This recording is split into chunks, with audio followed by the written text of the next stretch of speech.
Hi friends, welcome back to my channel. I thought it would be fun for us today to talk about 7 eyeshadow palettes that have really tempted me. As many of you guys know, throughout 2019, I have made a very concerted effort to really curb my beauty shopping habits. I haven't been on 100% no buy. I've really been more on a, if you want to put a label on it, low buy, where I've really been assessing what's in my collection and really thinking hard before I make a purchase. And throughout this year, I have not purchased any eyeshadow palettes, which is kind of a big deal. I really love eyeshadow palettes, and the 7 that I'm going to talk to you about today, I've had my eye on, in some cases, for a long time, and in other cases, ones that have really popped up more on my radar, but I haven't pulled the trigger and purchased any of them, and I thought I would talk about why that is for each of them. So let's go ahead and get started. So the first thing that we have is the Too Faced Chocolate Gold palette. Oh, this palette, I think it is absolutely gorgeous. It appears to have mostly metallic shadows. It has really a lot of the shades I tend to like. It's got those pinks and the bronzy and the gold colors, which I am all about, and I've heard really good reviews about it. I've had a lot of people post videos that I subscribe to that talk about how underrated they feel the Too Faced Chocolate Gold palette is. It recently, I think maybe in the past month, like went on sale for $27, and I was super tempted to get it. The reason why I haven't pulled the trigger is because of this Jaclyn Hill Morphe palette. I feel like when I look at this palette, it is so much bigger, obviously, but I feel like a lot of the shades, the shimmery metallic-y shades that I really am intrigued by in the Too Faced Chocolate Gold palette, I already have in this palette. Granted, the green in that palette is much more of like a Christmas tree fir green, and this is, I think, more of a like silvery type green. But really, aside from that, I feel like most of the shades I could replicate in this palette. So for that reason, it has deterred me from picking up this palette, but it is absolutely gorgeous, and I'd be curious if you're someone who owns both the Jaclyn Hill palette and the Too Faced Chocolate Gold palette, if you actually do see similarities in there, or if you don't. I think that'd be really helpful for me. I've never seen this palette in person, so aside from videos and looking at photos online, I don't know what the exact colors look like, so I'd be curious, and that goes for all of these palettes. I've never seen any of them in person. Palette number 2 is the Anastasia Beverly Hills Norvina palette. Oh, first off, just that brand. I've really wanted to try that brand in general, and I never have. I'm not an eyebrow person, so I've never actually explored anything from there. And so I just love the look of a lot of their eyeshadows. For a while, I was into the Modern Renaissance. I was hearing about it all the time, but I never got that one because I just knew those shadow colors weren't for me. That shadow color scheme wasn't my jam, but this Norvina palette, oh, the mattes look so creamy and buttery, and the shimmers, like they correspond so well. Like I could see myself being able to easily pull one of those mattes, applying it into my crease, and then being able to pull a really like similar shimmery version of a matte shade and putting it all over my lid. Like it just looks beautiful.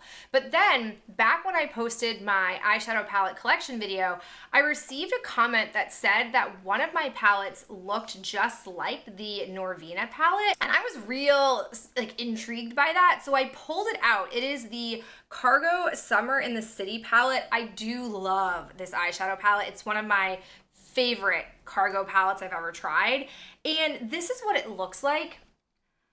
I definitely wouldn't say this is a shade for shade dupe, but I do feel like the vibes are definitely there. Like you've got a couple of shimmery pinks. You have some shimmery pinks in the Norvina. You have some shimmery purples. Like you also have some brown tones. So I do feel like there are similarities enough that I don't need the Norvina palette to get the satiny or shimmery vibes that this palette can give you. What this palette doesn't offer is any mattes. There's not a single matte in this Cargo palette, but if I'm being honest with myself, I tend to be more of a shimmery metallic person, and so I wouldn't necessarily buy an entire palette just to get mattes out of it because I wouldn't get enough use. So this Cargo palette, which I have considered panning in the past, does provide prevent me from getting the Norvina palette. But had I not gotten that comment, I probably would have picked this palette up because I just was obsessed with it and all the YouTube reviews were raving about it and it just looked stunning. Palette number 3, same brand, different palette. It is the Soft Glam palette. Oh, that palette is beautiful. It is like a neutral lover's dream, but it's not brown neutrals. Like, I just think this palette is so classic and easy and pretty, and I'm really into it. But I have to say, when I look at my Loreal Mega Pro palette too, I actually see a ton of similarities with the shades that I love the most in the Soft Glam palette, and that is with these soft, shimmery lid shades. I feel like these would give the same effect that a lot of the soft shadows would give from the Anastasia palette. Like, for example, Peony reminds me really similarly to Glistening. I feel like Fairy looks really similar to Sugar and Prosecco. Like, I just think a lot of those shades that I'm super drawn to in the Soft Glam palette. Again, I'm all about the shimmery shades. That's what my eye is always drawn to more so than mattes. I guess I feel like with mattes, they're all sort of the same effect. I know you can have different formulations, but I feel like the colors are all sort of the same no matter who you have it from. It's still a matte brown. Versus with shimmery, I feel like shimmery metallic satin shadows, those depend really on the formulation and the brand, and I think there's a lot of variation, even if it looks like it could be the same. And so I definitely feel like whenever I'm craving a soft glam look, to come to this palette, and I probably will be satisfied. All right, for the remainder of the palettes, I don't have any eyeshadow dupes. I just haven't pulled the trigger for various other reasons. The first palette that I have had my eyes on for a while, and I was very tempted when it went on sale at Sephora, is the Viseart Petite Pro 2 eyeshadow. This is one of their small 8-pan palettes. I love the colors in here. If you guys probably haven't noticed yet, I've been really into these sort of like pinky, purpley-esque colors. I am drawn to this palette because I really love the shimmer colors in here. I love the different shades of pink. Like, I really feel like you could make a beautiful pink eye look with that.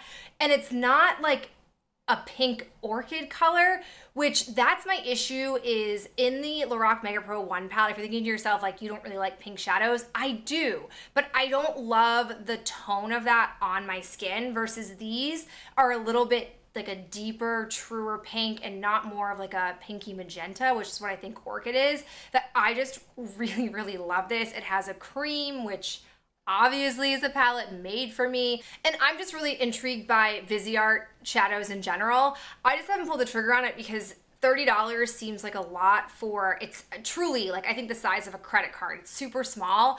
I just don't know if that's the greatest use of my money when I could get a bigger palette with more product. And I know Viseart is known to be a really high quality brand and yada yada yada, but like the price and the amount of product has really deterred me, because I just don't know if I would pull out such a small palette all the time to use the way I pull out some of my more robust, bigger eyeshadow palettes. All right, coming in at number 5 is actually just a brand. I don't have my eye on a set palette, and that's why I haven't bought a palette. It is Juvia's Place.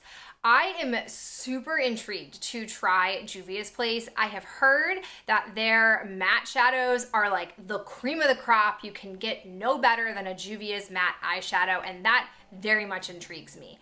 However, I haven't pulled the trigger because anytime I look at a palette, I never feel like this palette is complete or that the color story works for me. Like, it doesn't speak to me. They do have the Nubian palette, which I really, really like, but it's similar in my opinion to Morphe, where I look at that palette and I'm like, cool, this is a lot of brown shades. And I don't need all those brown shades because I already have a ton in my collection. Plus, how different are these all? They don't look that different sitting in the pan. And so I've never actually committed to buying it.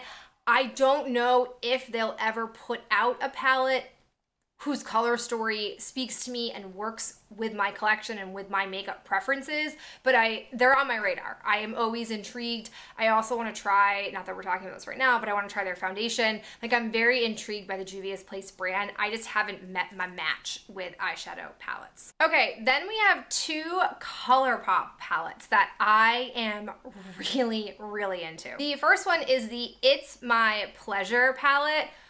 Ooh. Oh, I love the tones of this. I love the pink and purple vibes in here, but I never actually bought it because I look at my collection, and if you guys know my collection probably pretty well at this point, I don't really have many purple shadows or many pink shadows, especially those tones.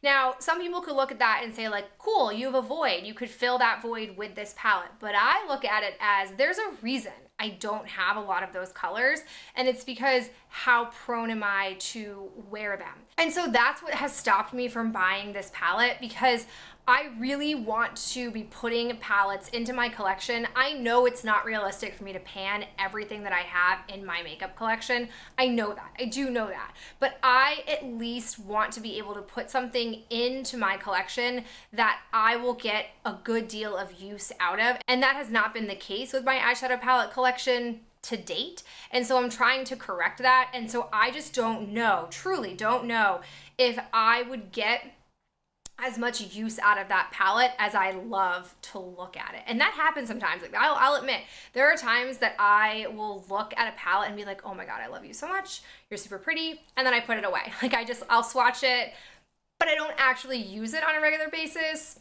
Super weird, I know.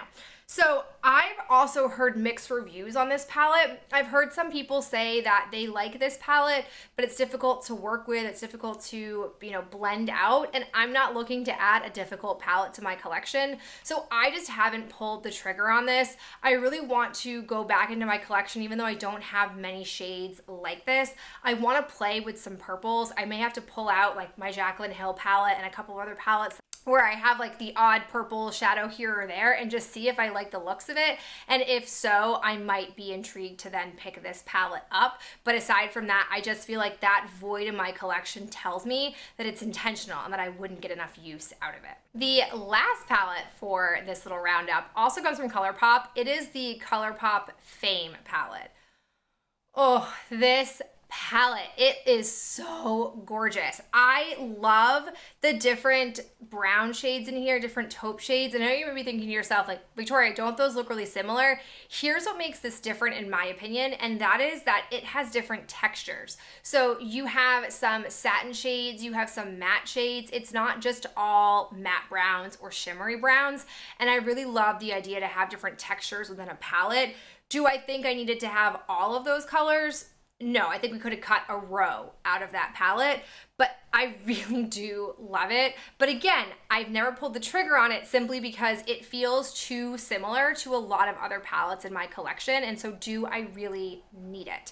I think if I was looking more for a do I need palette, which is none. But if I'm thinking in the more sense of like, do I want something different that I don't already have? That would be more of the It's My Pleasure palette versus the Fame palette, where I have a lot of those similar shades already, but that is just what I am naturally drawn to. I am not someone who is drawn to like the Riviera palette. That to me is just too far out there, and I don't feel like those unique shades are gonna work for me. Same thing with Juvia's Place. There are too many colors in a lot of those palettes that are too out there that I am just not gonna work with. All right, guys, so those are the 7 eyeshadow palettes that I have been tempted by, have wanted to purchase, but have resisted the urge. I will say that if I reach my goal of getting through all of my eyeshadow palettes and feel like I have decluttered enough of them and feel like I still have this void or this desire, I probably will purchase one of those off of my loves list. But I'd be really curious to know if any of these have tempted you, if you own any of these palettes, or if you've been tempted by something different. I'm really curious to know down in the comments, and I'll talk to you guys in my next video real soon. Bye.